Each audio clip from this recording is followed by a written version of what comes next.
বাংলাদেশের সর্বশেষ গুরুত্বপূর্ণ আপডেট সংবাদে আপনাকে স্বাগত। শুরুতেই সংবাদ শিরোনাম, পরে বিস্তারিত। প্রথমেই জানাবো, যুবলীগ নেতাকে মাথা ন্যাড়া করে জুতার মালা পরিয়ে পুলিশে সোপর্দ। কয়েকজন যুবক মিলে ফোরকান বানু নামে এক যুবলীগ নেতাকে মাথা ন্যাড়া করে দিয়েছে। এরপর তার গলায় ঝাড়ু জুতার মালা পরিয়ে হাঁটানো হয়েছে। সময় তাকে থাপড়ানো হয়। অন্য এক যুবক থাপড়ায়। এরপর থানায় সোপর্দ করা হয়েছে। ঘটনাটি ঘটেছে চট্টগ্রামের রাউজান উপজেলায়। সন্ধ্যা ৭টার দিকে উপজেলার উত্তর গাজরা গ্রামের আয়শা বিবির পাড়া এলাকায় এই ঘটনা ঘটে। জানা গেছে, আওয়ামী লীগ সরকার ক্ষমতায় থাকাকালীন যুবলীগের এই নেতা অনেক অপকর্ম করেছেন। এতদিন ধরে অন্যান্য রাজনৈতিক নেতাদের তিনি অনেক অত্যাচার করতেন। এখন তারাই তাকে এভাবে মাথা ন্যাড়া করে তারপর পুলিশের হাতে সোপর্দ করেছে। এরপর জানাবো, গাজার সম্ভাব্য দুর্ভিক্ষ স্বীকার করে ট্রাম্পের বার্তা। ভয়াবহ দুর্ভিক্ষে দ্বারপ্রান্তে গাজা উপত্যকায় ক্ষুধাকে অস্ত্র হিসেবে ব্যবহার করছে ইসরায়েল। ফলে প্রতিনিয়ত খাদ্য সংকটে জীবন বাঁচাতে যুদ্ধ করতে হচ্ছে বাসিন্দাদের। বিভিন্ন সময়ে জাতিসংঘের সংস্থা ও উপত্যকার বাসিন্দারা এই ভয়াবহ খাদ্য সংকটের দাবি করে আসছিলেন। এদিকে দক্ষিণ এশিয়ায় শান্তি কাশ্মীরের সমাধান ছাড়া সম্ভব নয় বললেন আসিম ইফতিখার।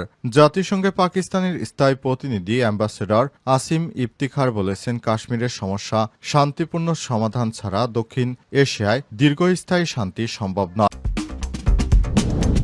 জানাবো, ট্রাম্পের পরমাণু চুক্তি নিয়ে লিখিত প্রস্তাব দেওয়ার দাবি প্রত্যাখ্যান করেছে ইরান। ইরান জানিয়েছে তারা তাদের কর্মসূচি থেকে এক পাও পিছপা হবে না। যুক্তরাষ্ট্রের দাবি তারা প্রত্যাখ্যান করেছে। আজ ইরানের পররাষ্ট্রমন্ত্রী সৈয়দ আব্বাস আরাগচি বিষয়টি নিশ্চিত করেছেন। এবারে জানাবো, বাংলাদেশের সীমান্তে কাদের ঠেলে দিচ্ছে ভারত, কেন দিচ্ছে? ভারত অবৈধভাবে বসবাসকারী বাংলাদেশি সন্দেহে ধরপাকড় শুরু হওয়ার পর থেকে বাংলাদেশে পুশ ব্যাক করে দেয় বেশ কয়েকটি ঘটনা সামনে এসেছে। ভারতের দিক থেকে যেটা পুশ ব্যাক, বাংলাদেশের চোখে সেটাই পুশিন। বিবিসি জানিয়েছে, তারা বাংলা ভাষাভাষী দেখলেই ভারত হোক বা বাংলাদেশের নাগরিক হোক, তাদেরকে ধরে ধরে সীমান্ত দিয়ে জোর করে বাংলাদেশে পাঠিয়ে দিচ্ছে। এটি কোনোভাবেই ন্যায়সঙ্গত নয়। প্রিয় দর্শক, এতক্ষণ শুনছিলেন সংবাদ শিরোনাম, এবারে বিস্তারিত।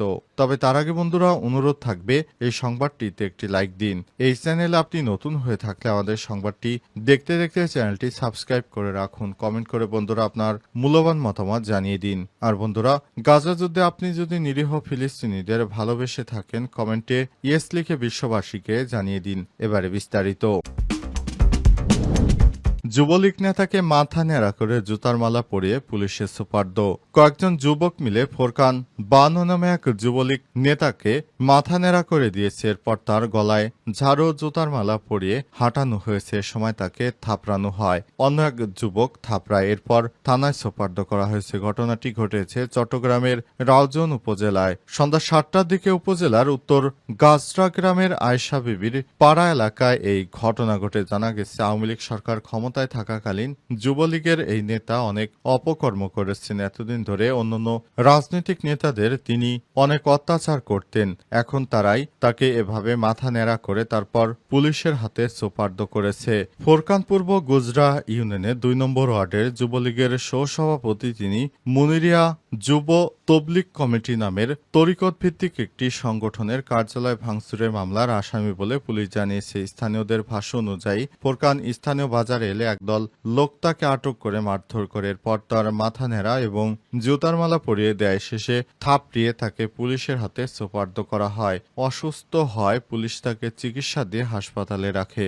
রাউজান থানার ভারপ্রাপ্ত কর্মকর্তা ওসি মনিরুল ইসলাম ভূঁইয়া সমকালকে জানিয়েছেন, মোহাম্মদ ফোরকানকে আহত অবস্থায় পুলিশে দেয়া হয়। হাসপাতালে চিকিৎসাধীন অবস্থায় রাতেই তাকে থানা হেফাজতে নেওয়া হয়। তার বিরুদ্ধে বিগত আওয়ামী লীগ সরকারের সময়ে তরিকত ভিত্তিক আধ্যাত্মিক সংগঠন মুনিরিয়া যুব তবলিগ কমিটির কার্যালয় ভাঙচুরের মামলা বর্তমানে রয়েছে। আজ তাকে আদালতের মাধ্যমে কারাগারে পাঠানো হবে বলেও বিষয়টি নিশ্চিত করেছে পুলিশ। ট্রাম্পের পরমাণু চুক্তি নিয়ে লিখিত প্রস্তাব দেওয়ার দাবি প্রত্যাখ্যান ইরানের পররাষ্ট্রমন্ত্রী সৈয়দ আব্বাস আরাগচি যুক্তরাষ্ট্রের কাছ থেকে পরমাণু চুক্তির জন্য লিখিত বার্তা পাওয়ার দাবি প্রত্যাখ্যান করেছেন বলে জানিয়েছেন। ইরান কোনো লিখিত প্রস্তাব পায়নি।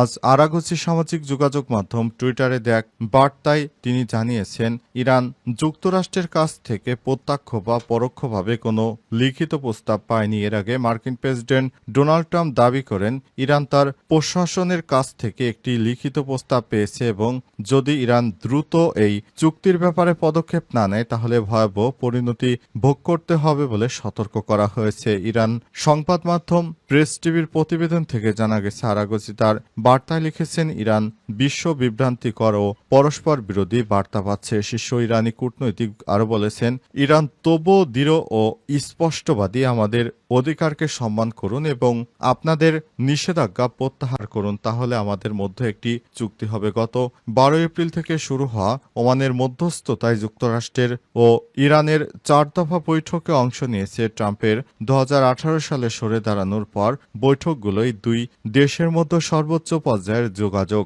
তবে একদিকে আলোচনার মাধ্যমে সমঝোতার চেষ্টা করলেও অন্যদিকে ট্রাম্প চলতি বছরের জানুয়ারিতে দ্বিতীয় মেয়াদে ক্ষমতায় ফেরার পর ইরানের বিরুদ্ধে আবারও সর্বোচ্চ চাপ নীতি চালু করেছেন।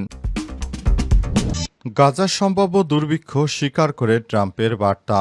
ভয়াবহ দুর্ভিক্ষের দ্বারপ্রান্তে গাজা উপত্যকায় ক্ষুধাকে অস্ত্র হিসেবে ব্যবহার করছে দখলদার ইসরায়েল। ফলে প্রতিনিয়ত খাদ্য সংকটে জীবন বাঁচাতে যুদ্ধ করতে হচ্ছে বাসিন্দাদের। বিভিন্ন সময় জাতিসংঘের সংস্থা ও উপত্যকার বাসিন্দারা এই ভয়াবহ খাদ্য সংকটের দাবি করে আসছিলেন। এবার এ বিষয়ে স্বীকার করলেন মার্কিন প্রেসিডেন্ট ডোনাল্ড ট্রাম্প। তিনি আরও বলেছেন, গাজার মানুষ অনাহারে রয়েছে। যুক্তরাষ্ট্র এই পরিস্থিতি উত্তরণ ঘটাবে। শুক্রবার সংবাদ মাধ্যম দ্য গার্ডিয়ানের এক প্রতিবেদনে এই তথ্য জানানো হয়েছে। প্রতিবেদনে বলা হয়েছে, আবুধাবিতে তার উপসাগরীয় সফর শেষের দিনে মার্কিন প্রেসিডেন্ট ডোনাল্ড ট্রাম্প গাজার পরিস্থিতি নিয়ে মন্তব্য করেছেন। তিনি আরও বলেন, আমরা গাজার দিকে তাকিয়ে আছি, আমরা এটি সমাধান করব। অনেক মানুষ অনাহারে আছে গাজায়। ইসরায়েলের তীব্র হামলার মধ্যে তার এমন মন্তব্য এসেছে, যা গত রাতে আরও তীব্র হয়েছে। ইসরায়েলি কর্মকর্তারা গত 10 সপ্তাহেরও বেশি সময় ধরে গাজায় কঠোর অবরোধ আরোপের ফলে ক্ষুধার সংকট সৃষ্টি হয়েছে বলে অস্বীকার করে আসছেন। ট্রাম্পের মন্তব্য ইসরায়েলের প্রধানমন্ত্রী বেঞ্জামিন নেতানিয়াহু এবং তার ঘনিষ্ঠ মিত্র মার্কিন যুক্তরাষ্ট্রের মধ্যে উত্তেজনা আরও প্রমাণ হিসেবে দেখা হচ্ছে। ট্রাম্পের সৌদি আরব, কাতার এবং সংযুক্ত আরব আমিরাত সফর নিয়ে আশা করা হয়েছে যে এটি গাজায় যুদ্ধবিরতি বা মানবিক সহায়তার জন্য নতুন উদ্যোগ আনবে। কিন্তু গত 72 ঘন্টার মধ্যে ইসরায়েলি বিমান হামলায় সহিংসতা বেড়েছে এবং মৃতের সংখ্যা দ্রুত বৃদ্ধি পাচ্ছে। ফিলিস্তিনি কর্মকর্তাদের মতে বৃহস্পতিবার ইসরায়েলি হামলায় 250 জন নিহত হয়েছে। শুক্রবার ভোর পর্যন্ত আরও বহু হতাহতের খবর পাওয়া গেছে। গাজা স্বাস্থ্য মন্ত্রণালয়ের তথ্য অনুযায়ী ইসরায়েলি হামলায় উপত্যকায় কমপক্ষে 53,000